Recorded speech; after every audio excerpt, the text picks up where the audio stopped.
I've had a chance to listen to Ron Slay's radio show up in Nashville, and then yesterday, as I roll around town, I'm picking it up on iHeart on their app. Hilarious guy when he joins us here on the show, but he's even funnier up there. He was telling a story yesterday about summer camp and how he jammed a big metal rod into his leg and, in his words, cut it down to the white meat. Hey. With no stitches. I want to hear that story as we bring him in for this hour of the show. All right, well, let's start right there. Ron Slay, SEC Network, JohnstonRVCenter.com hotline. What in the crap did you do? Hey, man, it was wild. Like, so I was playing around. I should have been sitting back in my seat, but, me being a kid, I'm leaning up on the back. Hang on real quick, Rob. Something happened to your speaker there. Whatever. It was great to start with, and then there you go. What about now? No, it's still kind of weird. I don't know what's happening. Okay, watch this. There you go. That's perfect. There you go. Perfect. All right, what about now? It's perfect. All right, here we go. All right, so I'm sitting in the back of a 15-passenger seat van, and in the back row, you can lean up on the seat. So I'm long at this time. I'm 14 years old. And my knees go under the seat while I'm leaning on the front of the seat. We get to a stop and we're about to get out. I raise up, and it's a metal rod sticking from up under the seat that I don't know, and it punches my leg, and I keep going, getting up, and it rakes probably about 2 inches. It hurt so bad that it didn't hurt. If that makes sense. So I'm looking down at it. I'm like, wait a minute, like this don't right. And all I see is white meat. It's like I'm like, what am I supposed to do? It's not bleeding yet either. So it doesn't bleed for like another 2 minutes, and then the pain kind of set in. But it hurt so bad. It really didn't even hurt. So I guess I was just in shock. But I didn't go get stitches or anything. I still got a big gash on my leg, and that's what it comes from. Not paying attention at the Boys and Girls Club. And I never told anybody. So y'all the second people to know. Wow. So your alma mater starts off 18-3. They're 5-7 in their last 12. Zakai Ziegler, obviously out for the year. That's a big loss. When you start to look at the bracket and the road for Tennessee, how far can they make it? How deep of a run can the Tennessee Volunteers make it based on the way they're playing right now? I think they can make it as deep as Josiah Jordan James' health can take them. I think you got to have a guy to be able to go get his own shot, aggressive, to be able to get to the basket, also no hesitancy in being able to shoot the ball. And I think Josiah's that guy. He's a matchup problem because of a smaller guy, he can go post up. A bigger guy, he can get right around. And he's also good when the shot clock's going down to not have to run a set for. He can go get his own shot. Santi is another guy, Vescovy, when he's aggressive. As you saw in the first 2 games in the SEC tournament versus Ole Miss, they both were letting it go with no hesitation. That's how they're going to have to play going forward. Jemai Meshack was a good guy as far as emerging into that role of being able to handle some point guard responsibilities. The only thing that scares me is how do they steal points? Meaning, how do they get out in transition? How do they steal some fast break points? Without a guy like Zakai Ziegler, once the ball is outletted to him, you automatically put your head down and run. With him not being in the game, now you have guys looking for the ball. You don't know if Josiah should have the ball, if Santi should have the ball, if Meshack should have the ball. It's a little bit different. So that split second of waiting for the outlet when you could be running changes the dynamic of a fast break. So they got to get that and figure out who's going to be the one pushing the break and being able to steal some easy baskets.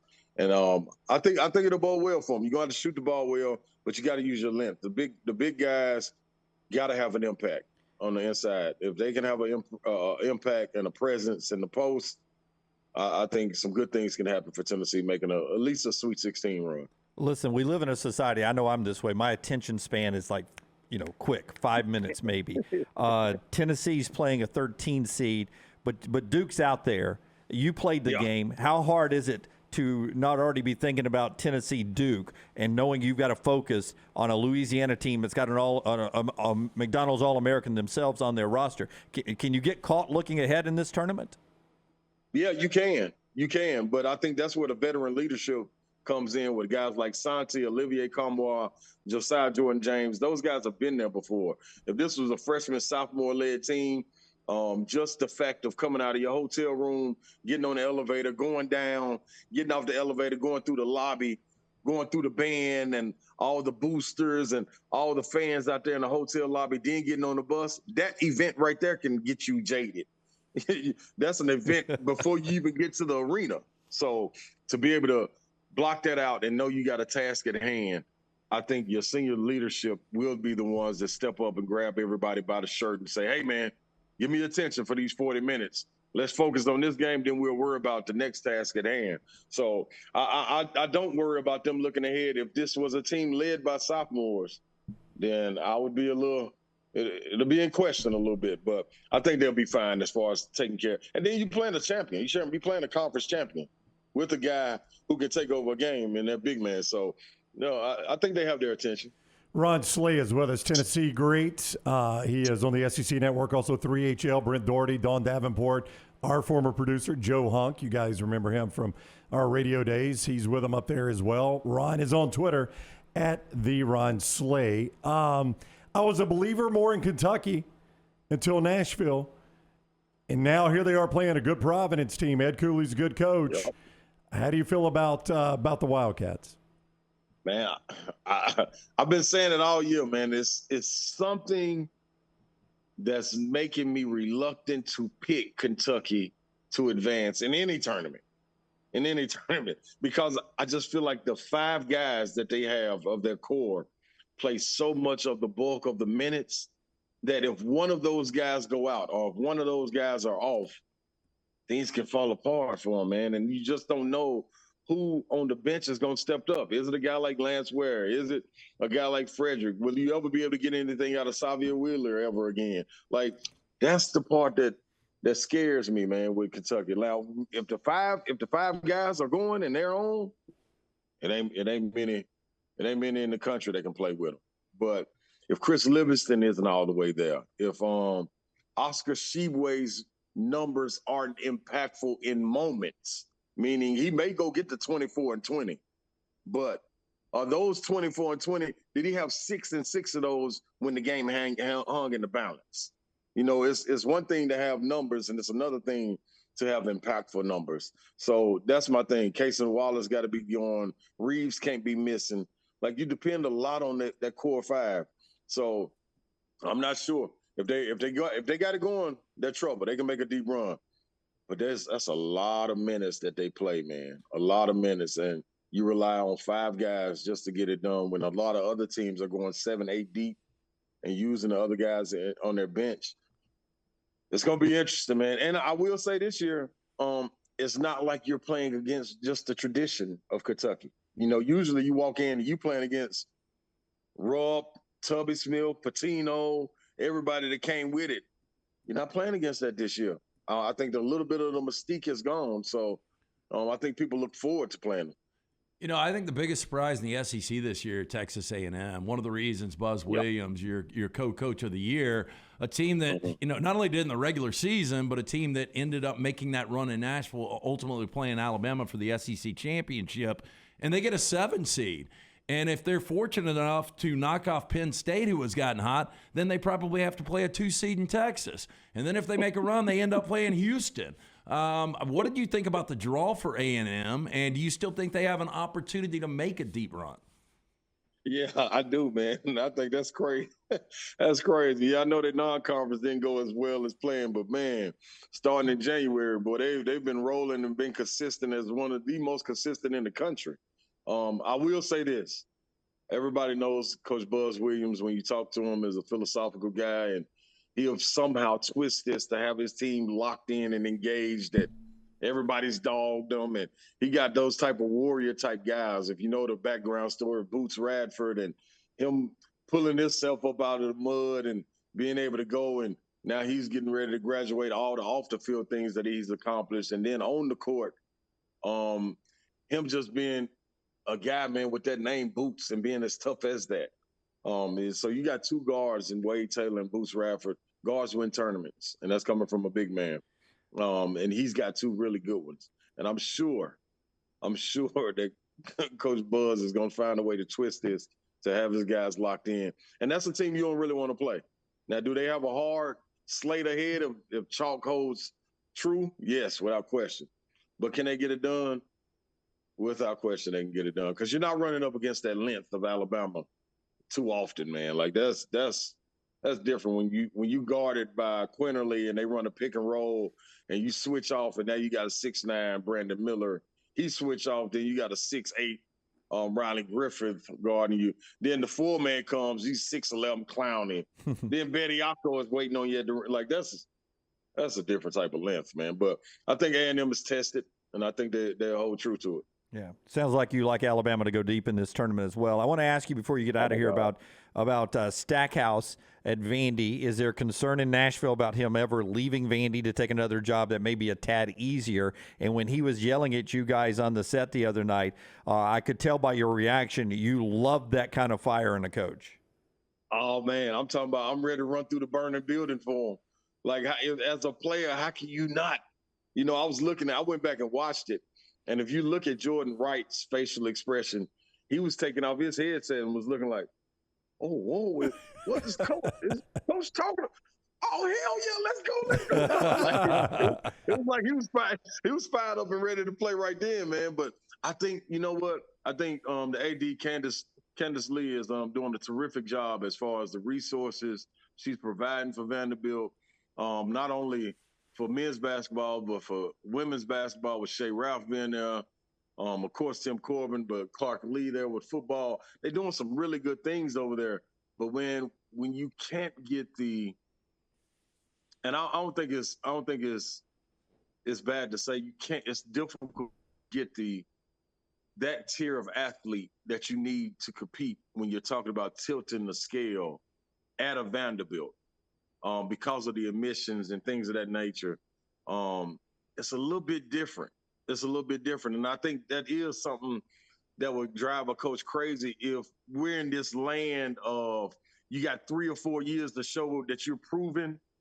And if not, you got alumni and fans knocking at your door. Come on, man, get this guy out of here. Like, what do you expect? You got to give him time.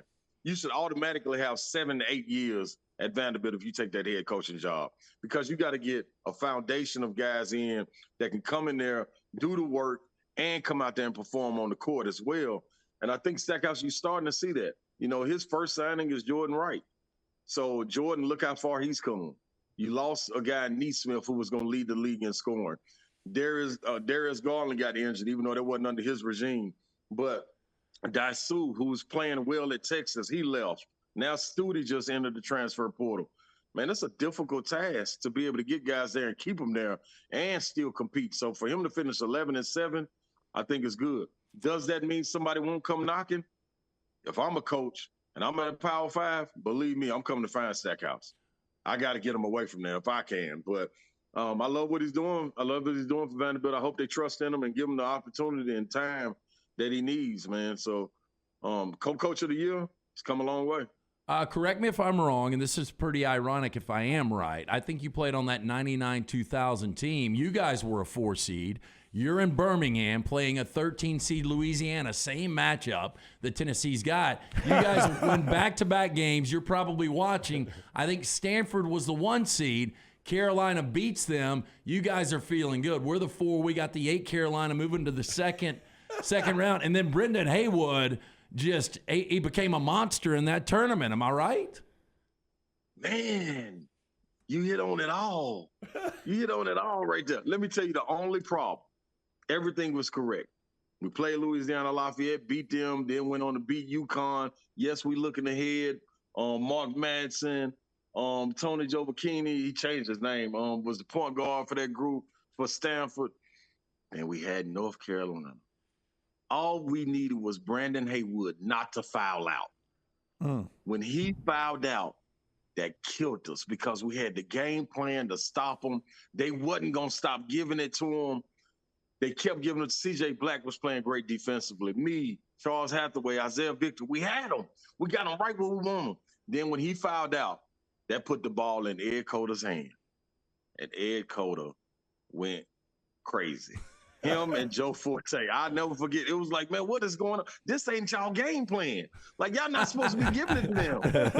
They got Julius Peppers coming out, bitch. We like, give it to him. Like, Ed Coder went crazy, man, and we kind of went cold, and that was it. We were going to play Tulsa in the next round, who had advanced, and they had beat us earlier that year in Puerto Rico. So that was going to be a get-back game for us. We had already had North Carolina beat. We were going to beat them, Tulsa, the next round, and then be right there. I think Bill Self was still coaching Tulsa at the time. So we were going to get them out the way, be right there in the Final Four. And it all fell apart because Haywood couldn't keep his hands to himself. He wanted to foul and foul out, and he messed up the game plan. All right, you've had a great career, Ron Slay, tossing bowls to the Red Panda ranks where in your career? Hey, man, that rank, well, as far as anxiety, that rank, that's the highest. Like, I've been at the line to win free throws game, to win a game with free throws, running, getting a defensive stop. I've done a lot of things in my career.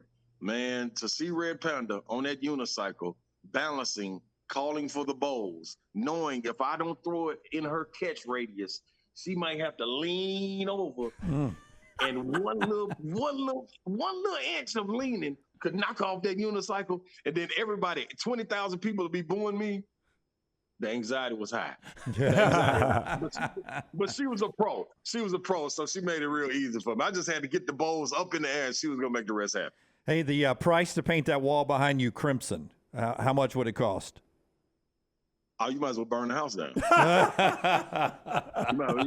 It ain't happening. It ain't happening. You might as well burn the house down. It's too much orange, man. Too much orange. You burn it down. Oh, my goodness. Ryan, always, man, thank you for the time. We greatly appreciate it. Enjoy the tournament, buddy. No doubt, man. I'm jealous of y'all, man. Y'all got some great games in Birmingham, man. Alabama, you got Auburn. Man, y'all got some great games to go see, man. Yep. Can't wait. We were excited to get down there Thursday. Take care, buddy. Thank you. All right, fellas. All right, that is Ron Slay, SEC Network, a guy who brings it every time he is on with us. I love talking to that guy. JohnstonRVCenter.com hotline.